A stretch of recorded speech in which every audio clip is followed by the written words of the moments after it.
Gurur Brahma, Gurur Vishnu, Gurur Devo Maheshwaraha, Guru Sakshat Parabrahma, Tasmai Shri Gurave Namaha.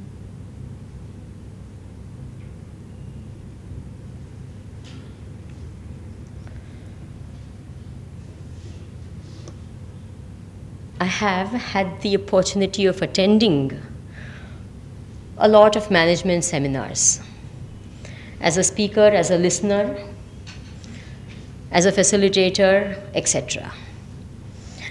And one of the things that all management seminars talk about is goal setting. You must have heard this word hundreds of times. Goal setting.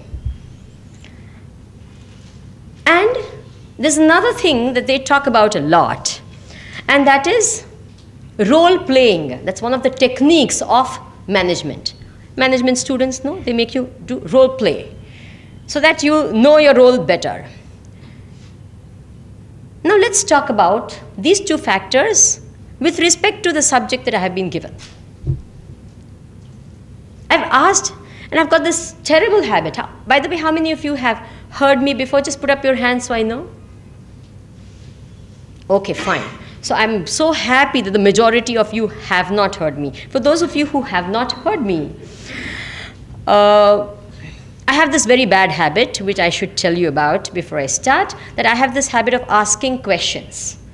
And I expect you to give a reply. One of the main reasons is to prevent you from sleeping, okay? So, and I don't trust people, you know, who keep their eyes open, because some people sleep with their eyes open. So just, so please answer. It may be a silly question, but please do answer. I've asked so many people this question: what is the goal of your life? And especially when I ask youngsters, they give me an answer of, I want to become an engineer or a doctor or a karodpati. And if I ask girls, nowadays I get a lot of them saying, I want to become Miss Universe. So such things. Now my question is, what is the goal of your life? My question is not, what is your professional goal? My question is, what is the goal of your life? And you give me what? A professional goal. You get it? Most of us don't even realize that these two are. Supposing the goal of your life is to become an engineer, the day you become an engineer, you should die. Isn't it true? Because you have fulfilled the goal of your life. So becoming an engineer cannot become the goal of your life. Would you agree to this?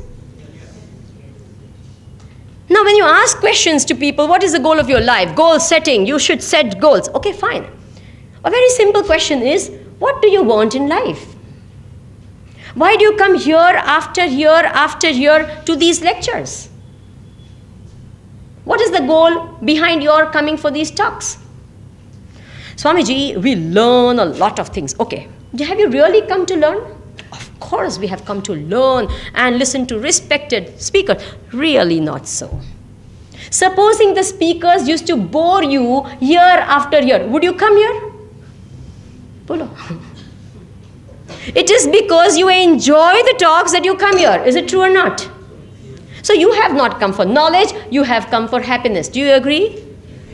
Yes? You have come for happiness. Simple. So all of you have one single goal behind coming for this lecture. And what is that? Happiness. Some of you might walk out in between also. Why? To get happiness. Is it true or not? That also is for the sake of what? Oh, she is such a bore. I think I want to. So, you go out for the sake of happiness. You come in for the sake of happiness. After the talk, if you last through the talk, you will go XYZ place. For what? What? For the sake of happiness. Is it true or not? Actually, all of us have one common goal, be it a American or a Japanese or a Chinese or an Indian or anyone. A man or a woman or a child or a old person. A religious person, a non-religious person, a Hindu or a Muslim or a Christian, it just does not matter. Each one of us, with no exception, want happiness in life. Is it true or not? Yes? Nothing difficult to understand. All of us want happiness. Okay, how much happiness? Okay, let me ask you one question. Do you want to be happy today or tomorrow? Simple question. You want to be happy today or tomorrow? Today? Not tomorrow? No. Today, tomorrow, and ever after. Is it true or not?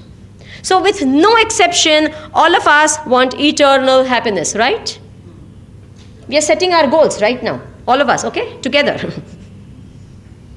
All of us want eternal happiness. And that is why all fairy stories, how do they end? And the king and the queen lived happily ever after. Have you ever heard of a story which says, and the king and the queen lived happily for 2 weeks? That will be a sad story. Isn't it true? It won't be a happy ending. What is a happy ending? The king and the queen lived happily ever after.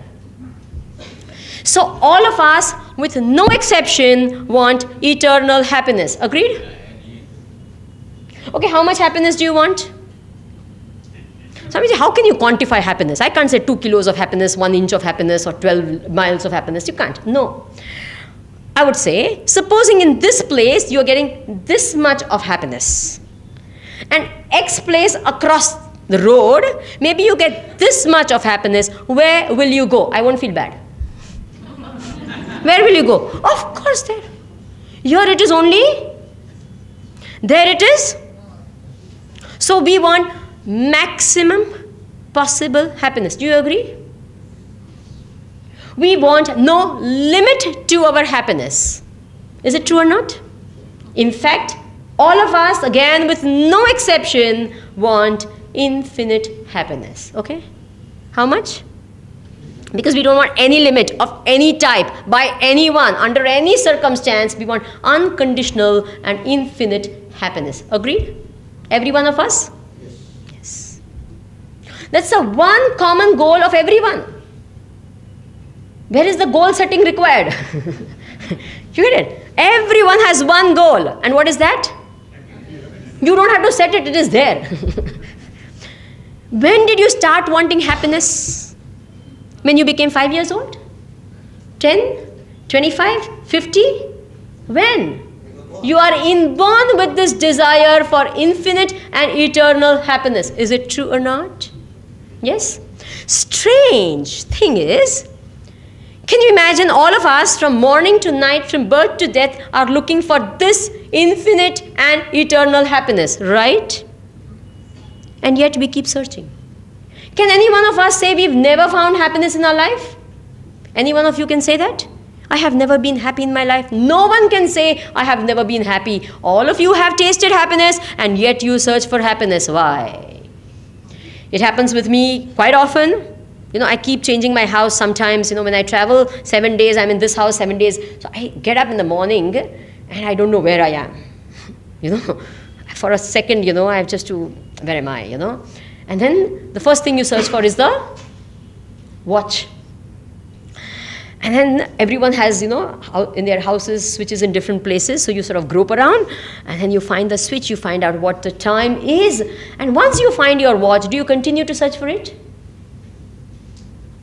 You search for a thing till you find it. Once you find it, you stop searching for it. All of us have got happiness, and yet we search for happiness. Why? Simple answer, maybe we did not get the brand of happiness we want. Are you getting this point? I use a particular brand of toothpaste. So I went to the bazaar and I said, I want this toothpaste. They said, Swamiji, it's out of stock. When will it come? After a week. Okay, fine. After a week, I go back again and ask them, the stock has not yet come. After 2 weeks, maybe try again. So after 2 weeks, I again go and ask them. And I keep going again and again. Till when? Till I get my brand of. It is not that in the meantime I don't use toothpaste. I do use toothpaste, but I will not be happy and satisfied till I get what? The brand I want. Have you understood this? All of us want a particular brand of happiness. And what is that brand of happiness? I just talked to you just now. Eternal and infinite. Will you remember that brand name? Please remember the brand name. It's important because it's your goal. All of us, with no exception, have a brand name that we want of happiness. And what is that? Eternal and infinite happiness. That's what we want. And it's not that we don't get happiness, but we don't get what we want. And so we keep searching again and again, here, there, everywhere. Is it true or not? Now, is there such a thing? Because from morning, in this room, let us say, supposing someone lost his or her watch, and all of us together, because in sympathy, very costly watch, let's join and help this person to search for the watch. All of us start searching. Don't you think we'll find? So many of us, one watch lost in all this crowd, we'll be able to find, right? It's very likely. Now imagine billions and billions of people searching from morning to night, birth to death, in the past, now, and in the future. And yet we can't find the brand we want. Have you thought of it? Don't you think we should be able to find? And we are searching. Moment to moment we are searching.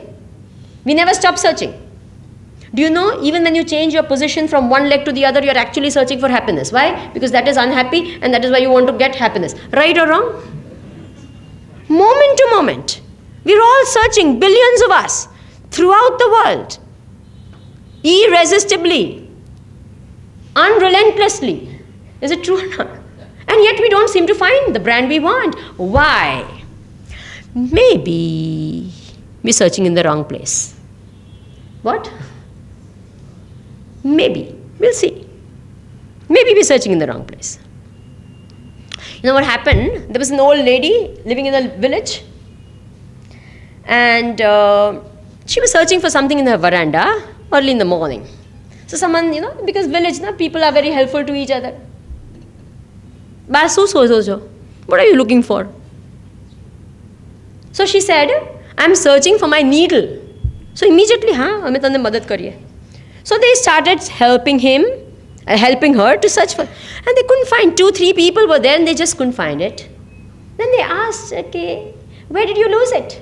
How did you lose it? He's saying, oh, early morning at 4 o'clock when I got up, I didn't know. And that time there was no electricity, so she didn't have. So she lit a lamp and all. And she's saying, okay, I started to stitch because I didn't know what to do. So I started to stitch some sari and then I lost my needle. So that person asked that you must have lost your needle in the house, isn't it? He's saying, yes, that's where I lost the needle. Then why are you searching for it in the veranda? She said, because away sunlight has come, so veranda is very well lit, so I'm going to search for it. Now, do you think if this man helps this old lady search for the needle in the veranda from morning to night and birth to death, will he find it? Will she find it? Why? Because it was never outside. It was? Have you understood?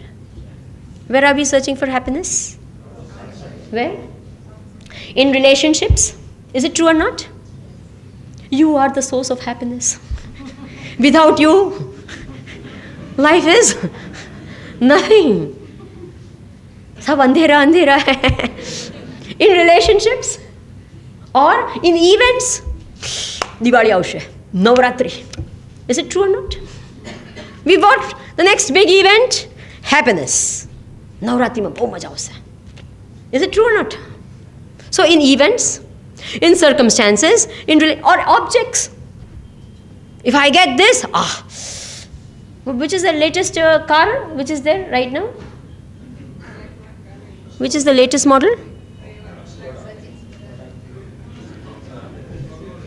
I don't understand one from the other, so I'm completely, so, Toyota or whatever, whichever brand of this. Oh, that has got happiness. And then you feel so miserable. Someone says, "Are, tame book nathi karavi?" So what karo jo? And then you start feeling, I am nothing. If I get this, I'll be happy.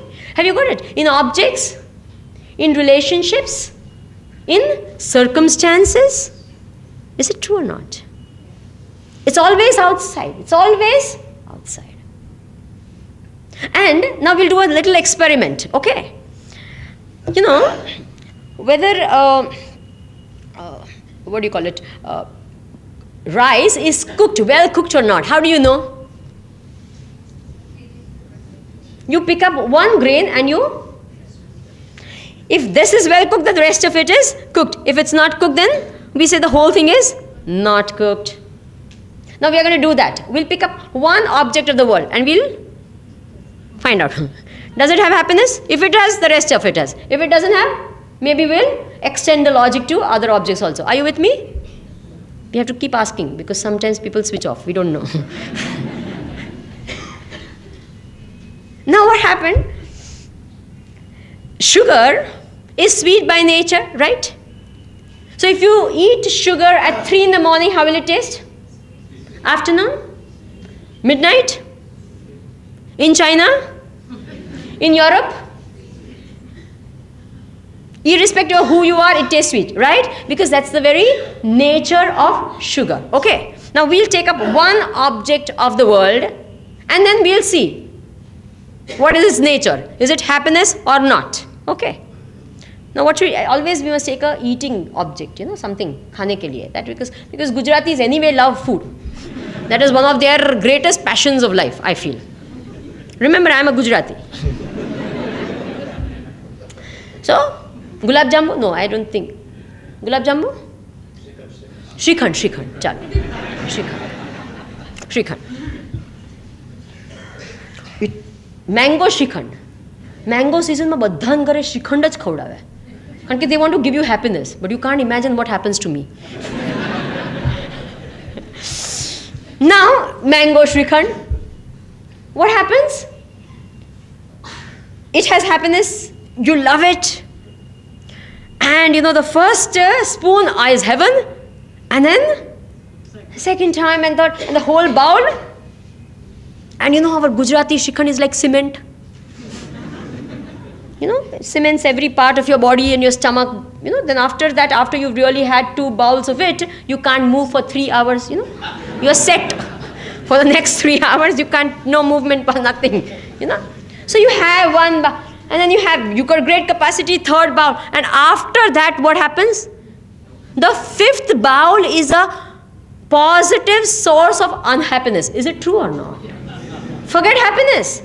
But if it really was a source of happiness and it had the nature of happiness, even the 25th bowl would give you happiness. Have you understood that?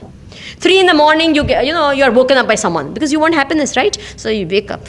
Shrikhand khao. 3, you will go and box that person. But you want happiness, isn't it? Shrikhand khao. Have you understood this?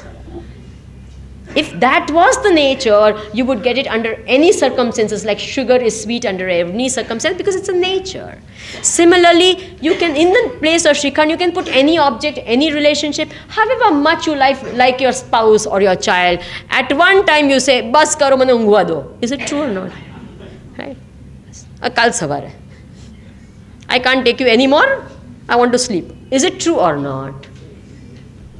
Because that sleep has greater. Now, it's a very strange thing when people tell me, no, how can you say that happiness is not the nature of the object? But now, other than the object in the world, there is the subject, I, the experiencer of the world. Is it true or not? If it is not the nature of the object, it has to be the nature of the subject, I. Now, a very dramatic statement I'm going to say, maybe it doesn't sound dramatic to people who have listened to Vedanta, but if happiness, eternal and infinite happiness, is not the nature of the world, it has to be, by the law of remainder, the nature of the experiencer of the world, I, the self. Have you understood that? Now, it's a dramatic statement. I'll tell you why is it dramatic. I am saying I am infinite and eternal happiness. Okay? Now you say, prove this to me through some example. Because we never feel that. Is it true or not? Do we feel like that? Anyone? I don't see anyone's face even smiling. Forget about feeling eternal happiness. I am telling you such a wonderful thing, you are eternal happiness. And you still look at me. You get it? Now, why don't we feel? Give me an example. I'll tell you that. When we go to sleep in the deep sleep state, is there any object in the world for you? Any person? Any relationship? In the deep sleep, for you, the world is dead, right or wrong? And yet, you experience infinite happiness. You experience so much of happiness, you don't want to get up, right or wrong? And that is why whenever people get bored in lectures, they want that infinite happiness, they go to sleep. You get it? So easy. So, without objects, also you can get happiness. Without relations, you have all experienced happiness. And then when there is nothing, there's only yourself. And you have experience. So don't say there is no happiness without things. No, each night you have experienced it. Have you got this point? No one can say I've not experienced it. Objectless happiness, each one of you has experience. It's been your own intimate experience. So we can never say that happiness is only in the objects. All of you are experiencing happiness when there are no objects also. Okay? Right. Now, I'm going to connect the two. As I said, role and goal. Goal was what? Don't say happiness. Brand name. Don't forget the brand name, otherwise the whole point is lost. What is it? Eternal and infinite happiness. That's the goal. Irrespective of who you are. That's your goal. And now, a very interesting thing comes. We said that is the goal of everyone, and the next statement we said is, I am eternal and infinite happiness. Now connect the two. The two questions, what is the goal of life? And the second question is, who am I? This question answer is, the goal of life is eternal and infinite happiness. And the answer to who am I is what? Eternal and infinite happiness. Connect the two, what do you get? What do you get? I am what I seek. Will you remember the statement? Just keep it with you. Just keep it with you, mull over it. It'll be a lifelong this. What is the statement? I am what I seek. What do I seek? Eternal and infinite happiness. And who am I? Eternal and infinite happiness. And therefore what? I am what I seek. Now in future, whenever, if you've got the real impact of what I've been saying, in future, any goal that I set, it doesn't matter what your goal is. It could be becoming an engineer, it could be anything. Naturally has to be in line with this particular goal. Have you understood that? Have you got this? It has to be, because that is what you are seeking.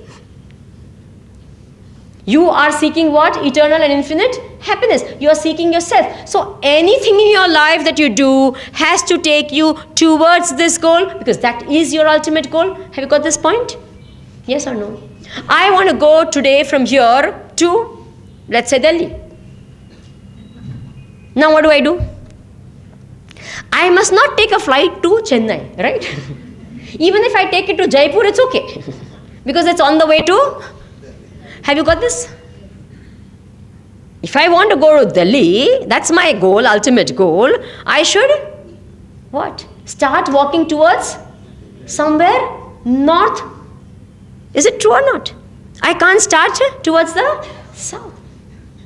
So similarly, if I have understood that my goal is eternal and infinite happiness, and that is what I seek is just myself, I should set my goals in such a way, any other goals in my life, in such a way that it doesn't take me away from what?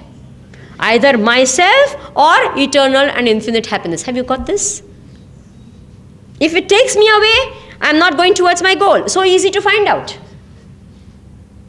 If it takes me towards this, I am on my way to eternal and infinite happiness. Now, if I am infinite, what is my potential? Have you understood? Simple. It's all logic. It's not like therefore. If I am infinite, what is my potential? Infinite. And what do I now feel? I am helpless, hopeless, useless. Is it true or not? Now think of it. I am infinite, and what have I landed up feeling? Helpless? Is it true or not? Think of it. Think of it. Now,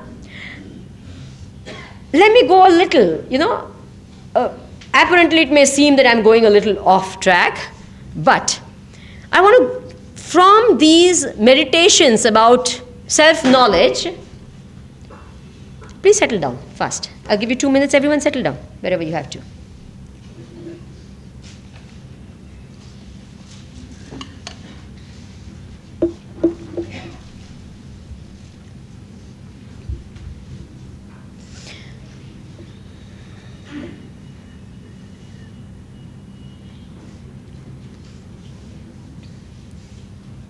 Do I have your attention? Okay. If you read the newspapers or watch the TV, what is the news you get? Latest news? 4 bomb blasts, 4, 5, 6 in Bombay. And disaster over here, everything. And everything seems to be in a lot of chaos. Do you agree with that?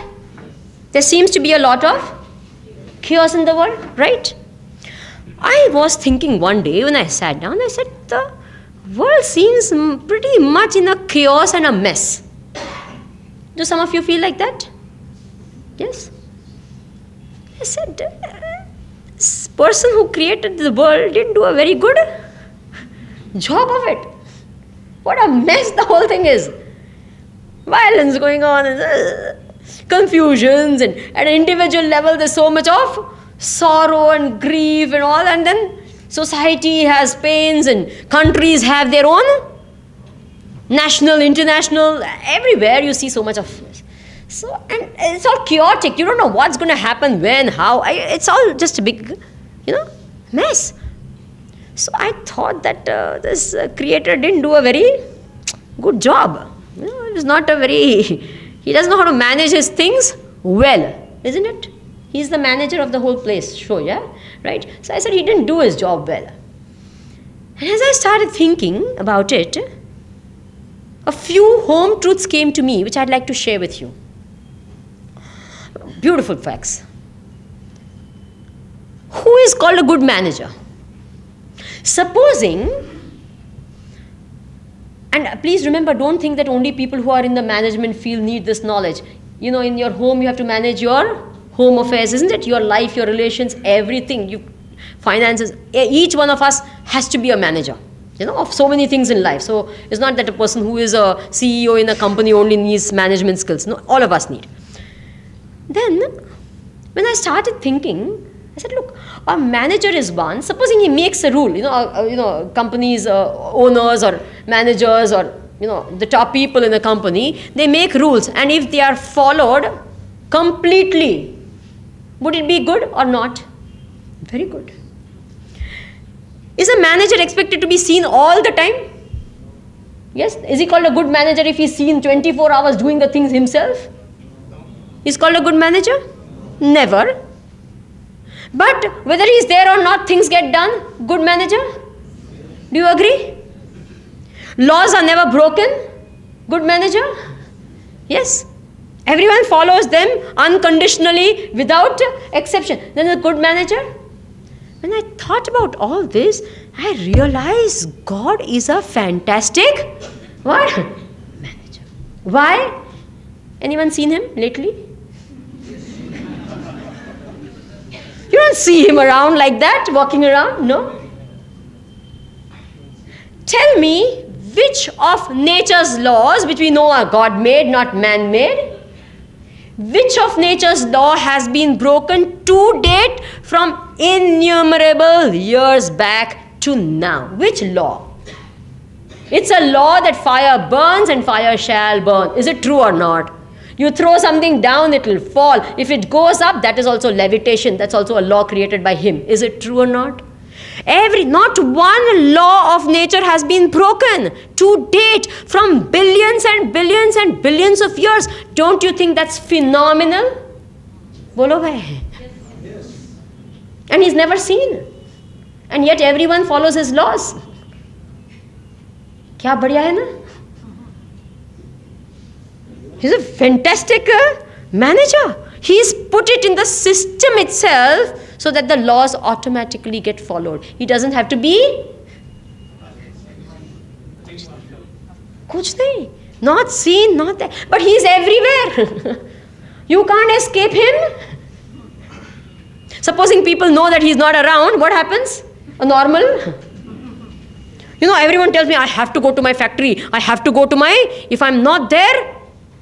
You know, someone told me, you know, a politician or a ruler, if he's not in his, it happened in one of the states of India. You know that. He went out and he was kicked out. When he came back, he didn't have power anymore. Is it true or not? Somewhere it happened. You all know. You go out too much, you're in trouble. Your factory is taken over. You get the point. You can't afford to be away. And yet you have to do things there also and get foreign investment. But you have to run back again. Why? You get the point.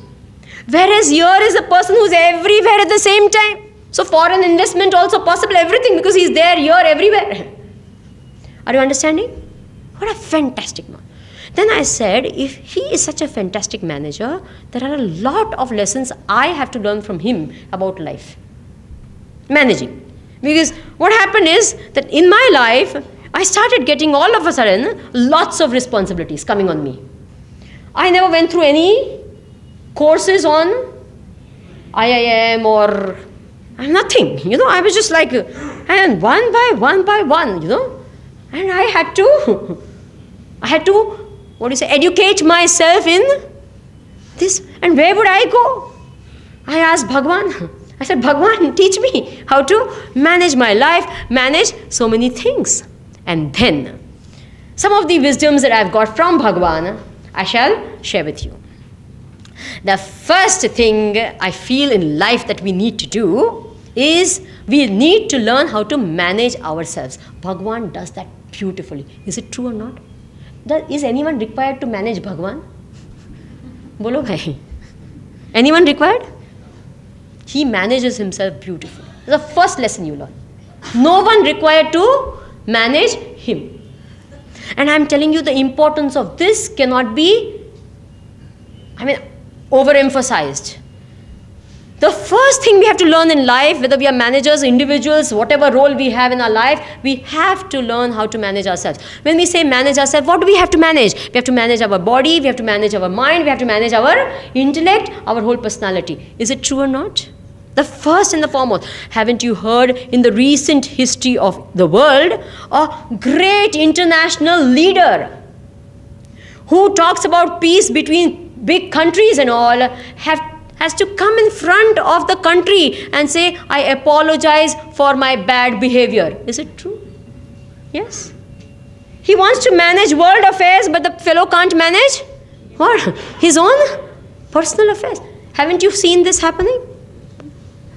He cut such a sorry figure. How can anyone rely on a person who can't even manage his own affairs? So the first and foremost is what? Manage yourself in life. And what do you mean by, there's a beautiful formula, I don't want to elaborate on it, maybe some speaker sometime will, and that formula for managing oneself is yukta hara viharasya yukta cheshtasya karmasu yukta swapna vabodhasya yogo bhavati dukkhaha. It comes in the 6th chapter of the Bhagavad Gita.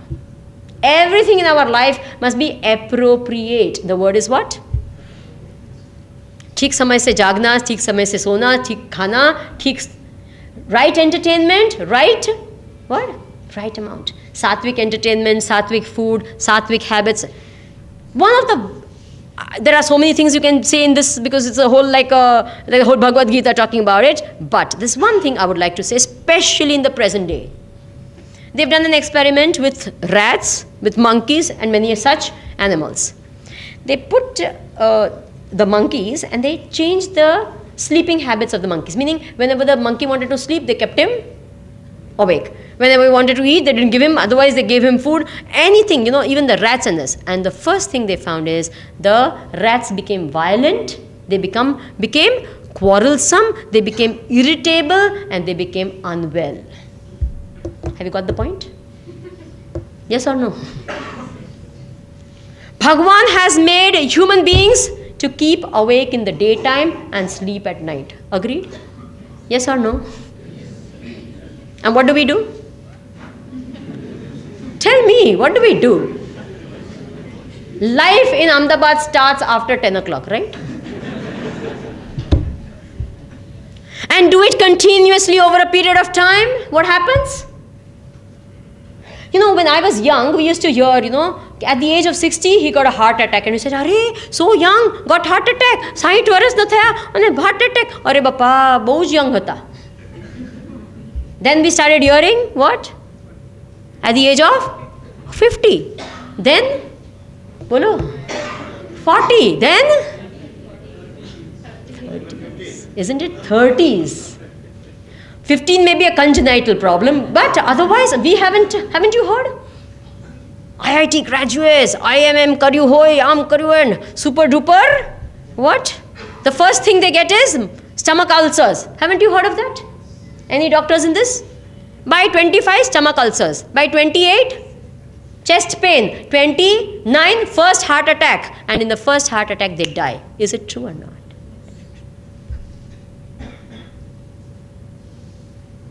I mean, we can go on and on about this, but yukta hara viharasya. Manage yourself, manage your body, manage your mind. Mind what to talk, Rama Rama. You know, I always say, one of the best things Bhagwan has done is none of us can see each other's mind. Do you agree? I tell you, if we could see each other's mind, no two people will sit next to each other. Agreed? No two people. I tell you, husband and wife relation would be impossible if they could read each other's mind. They would, like that, they say, I love you, andar thai ke kya re mari jai to saru hu chutto tha. Isn't it true? I tell you, this mind, oh, to manage this mind, isn't it? From the time I started talking, how many times your mind went out? Many times.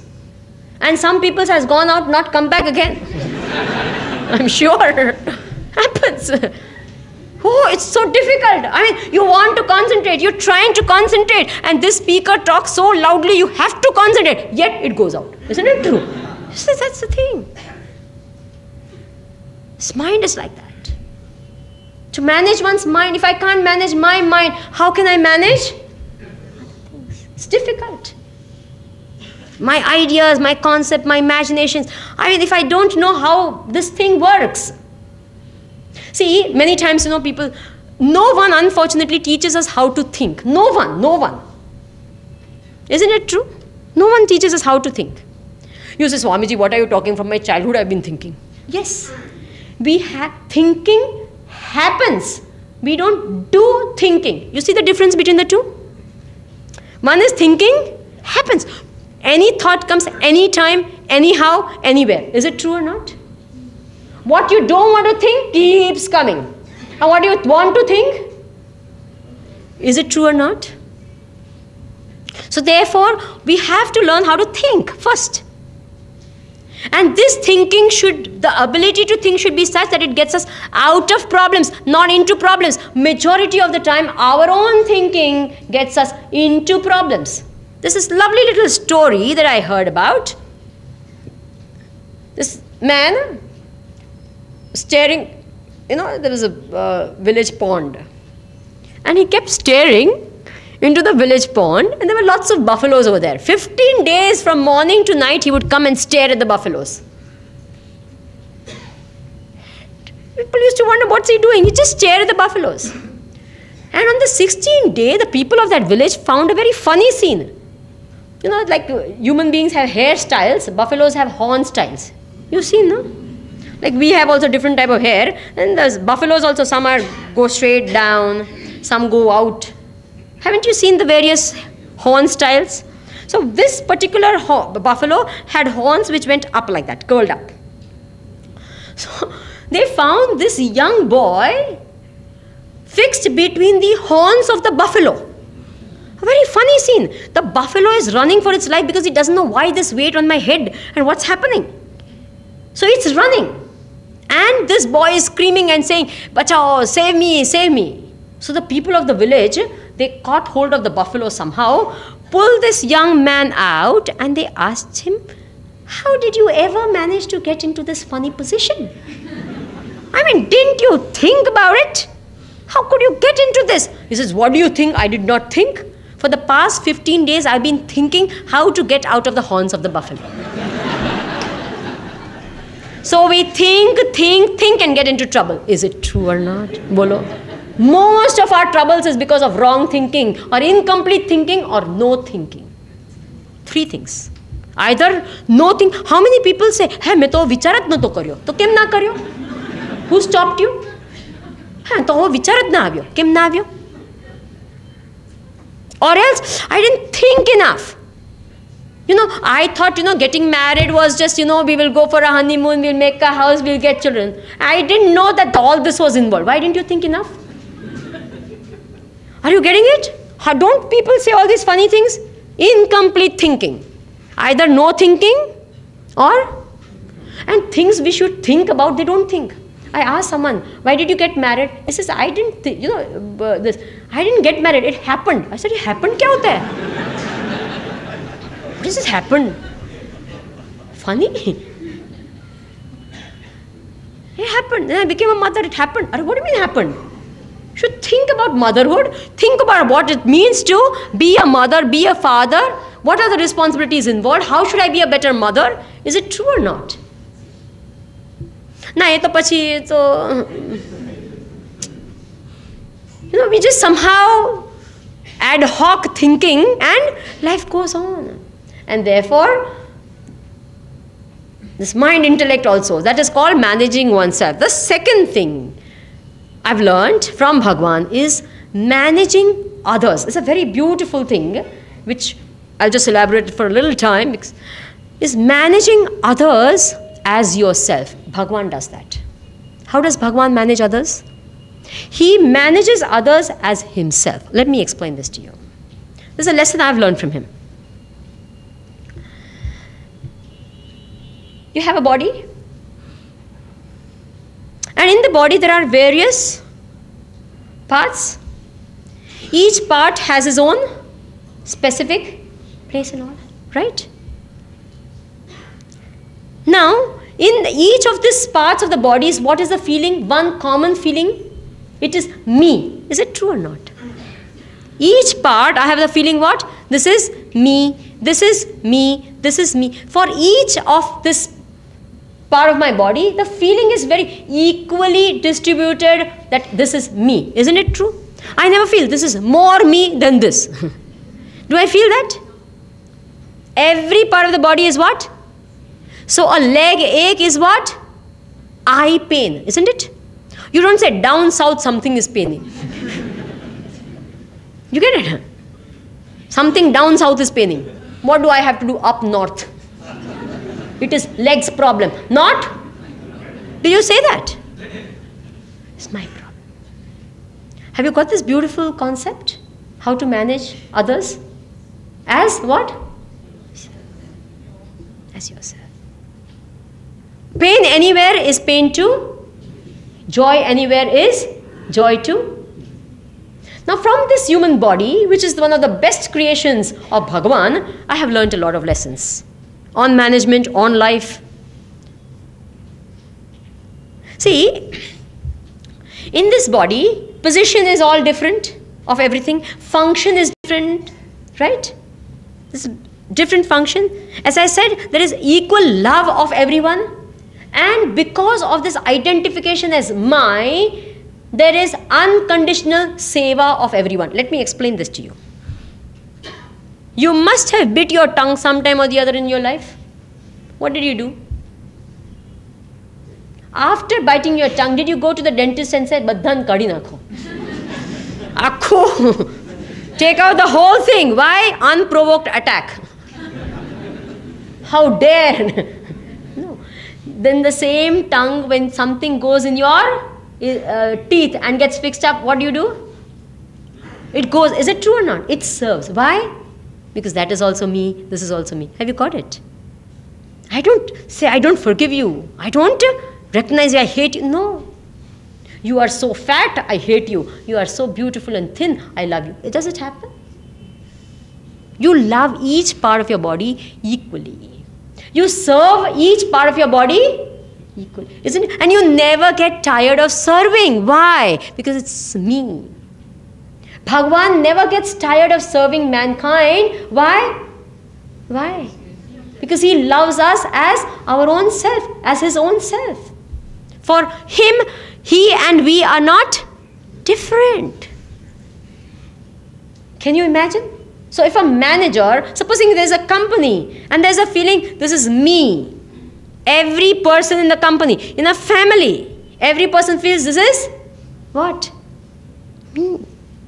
Then how is the feeling, with each other? You forgive each other, you serve each other, you love each other, rejoice together, isn't it? Now let me tell you another thing. In the body, we have the skin, which sort of packs up the whole thing very beautifully, right?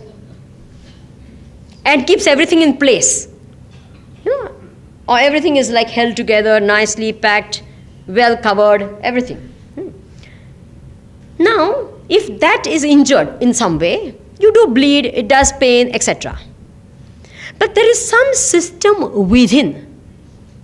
Well, you can call it the nervous system, the circulatory system, some deeper systems within. If those systems are disturbed, then there is a great disaster. Is it true or not? If the superficial systems are disturbed, you do feel the pain. But if the inside systems are what? Injured or disturbed, then what happens? You really suffer a lot, right? If you have understood this, in life we have positions. X is manager, Y is an officer, this one is a purchase person, this one. There are different positions in your home also, father, mother, etc. Different is. But the system that should hold the family or an organization, institution or any unit, a society, a country is love and respect. What? The internal system that is there must be a system of what? Love and respect. I have seen in organizations, respect may be there, but love is definitely lacking. Is it true or not? In the home, love is there, but bolo. Isn't it true?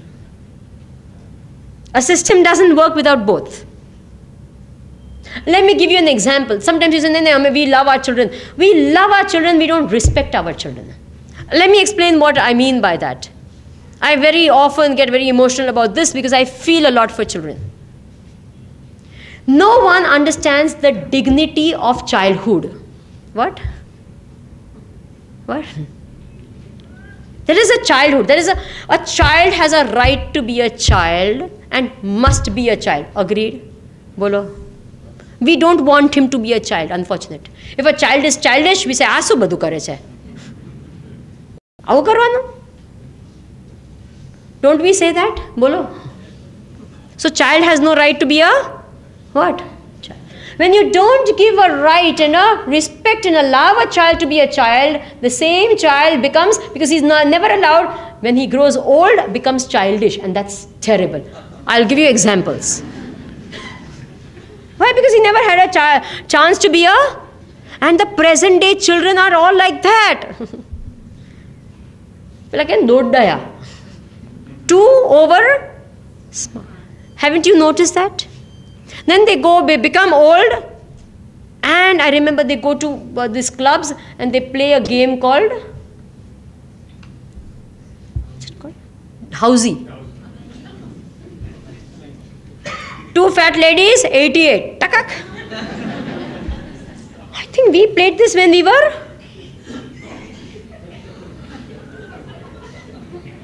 And don't you think it's high time we grew out of it? And at the end of it, take plastic chamchi. Omna, I saw a big line. Kya agar? And I asked, what happened? Dol malshe. Wah! In all the rain yesterday, people stood for terrific advertising. So lalach che, human being na lalach na su advantage jagat le che. You see that? E dol na lalach ma ડોલ મળે જ ને ચા પણ મળે ચા.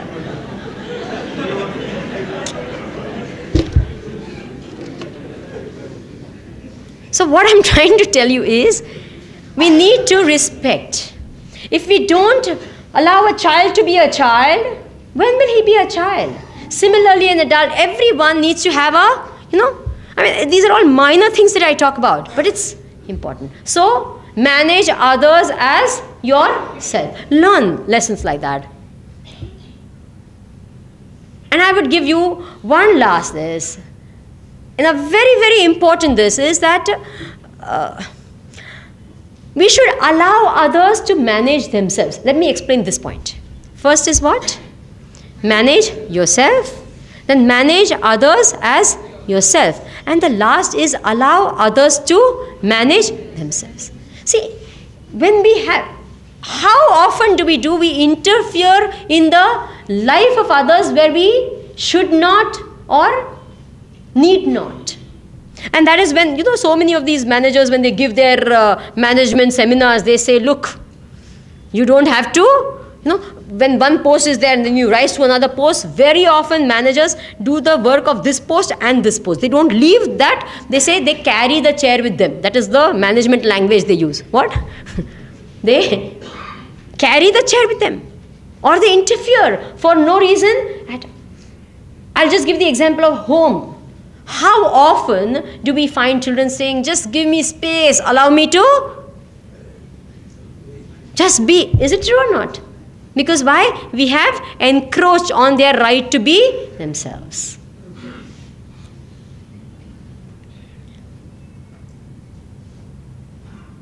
So the first thing that I talked, I'm going to link up these two. One, the goal. What? Eternal and infinite. And who am I?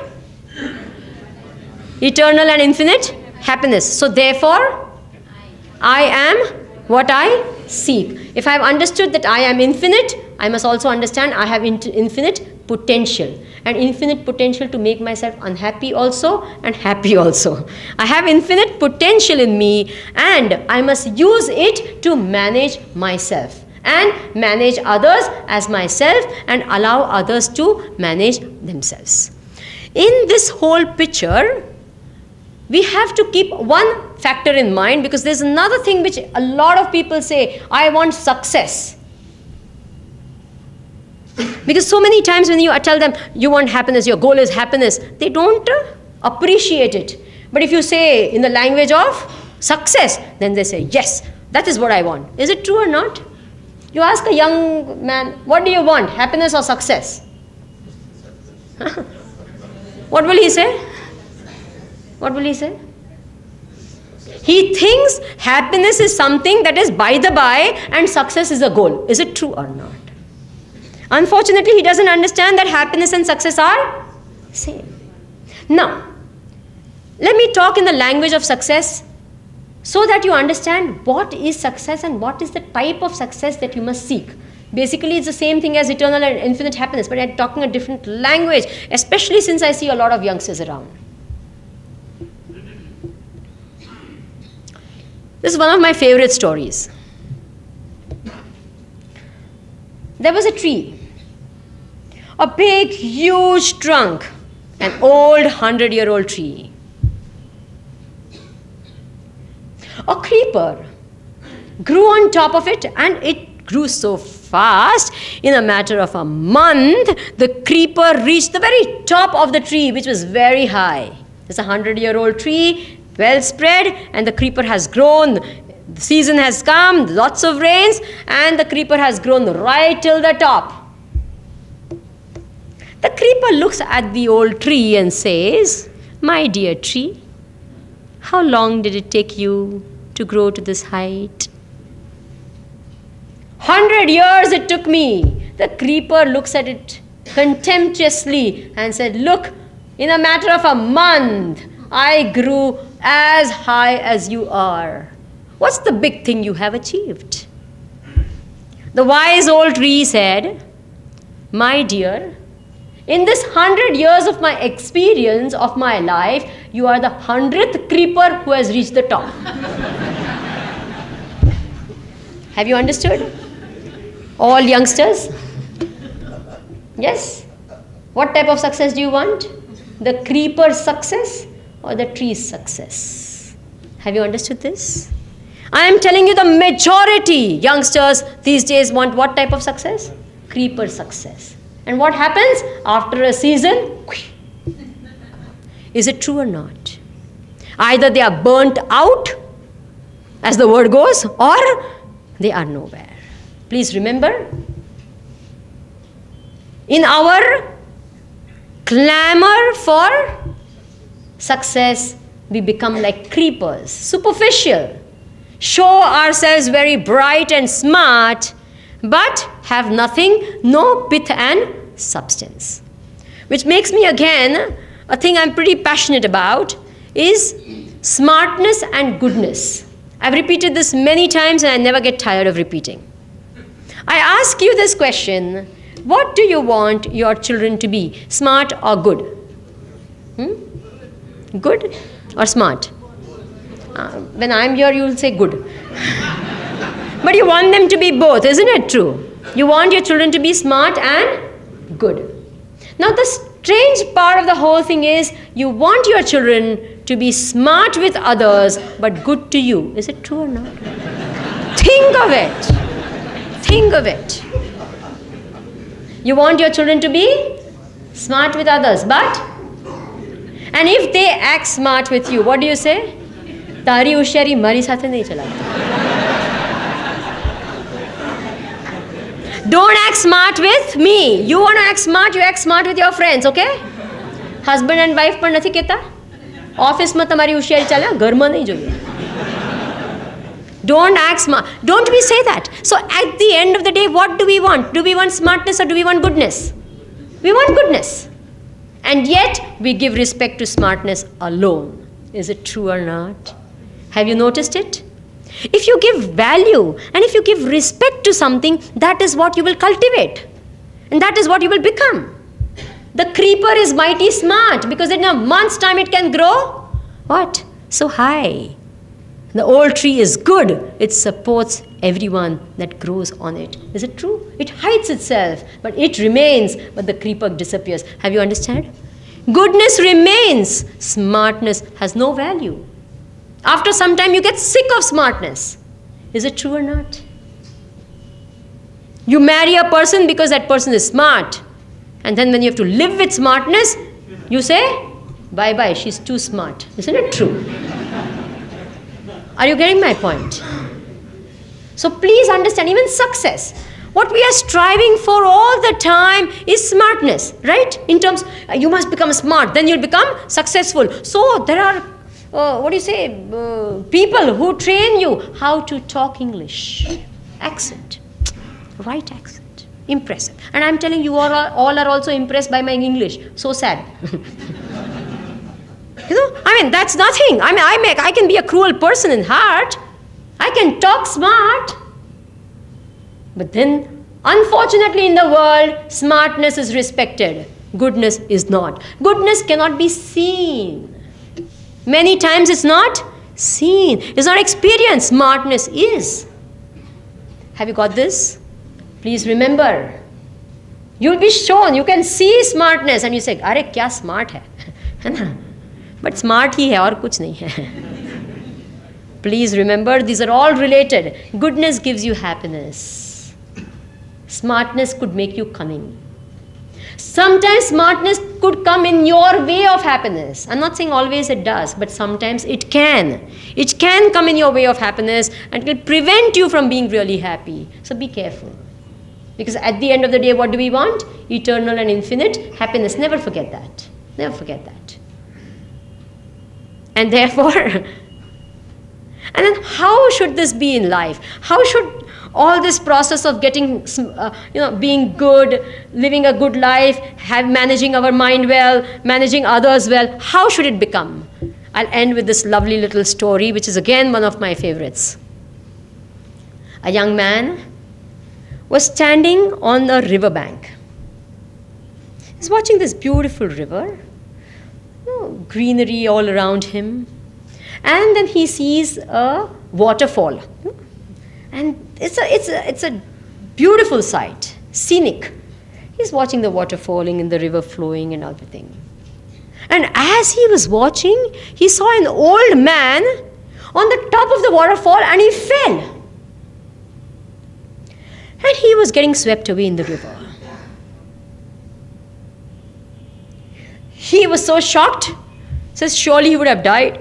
But in case he's, saved, I must go and help him. So he jumped into the river, swam up to him, dragged him on the banks and started giving him artificial respiration. This old man said, hey, I'm fine. What are you doing? Leave me alone. He's shocked. Old man falls from the what? Top of the waterfall. He's getting swept away in this fast river and he's fine. He looked at him so surprised and says, how did you manage this? He says, my dear child, my dear young man, right from my childhood, I have been practicing how to fall with the fall and flow with the flow.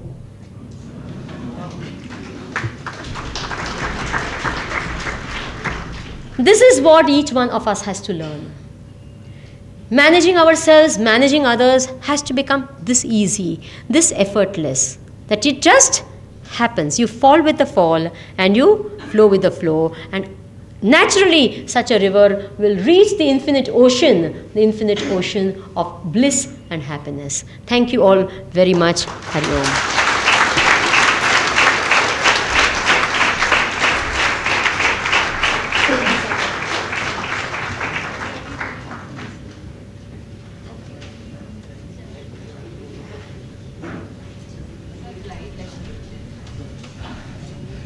On, as it is, Swamini Vimalaranji would be required to be leaving in about 10 minutes' time because she has a flight to catch, and we don't think we can manage the flight for you, ma'am.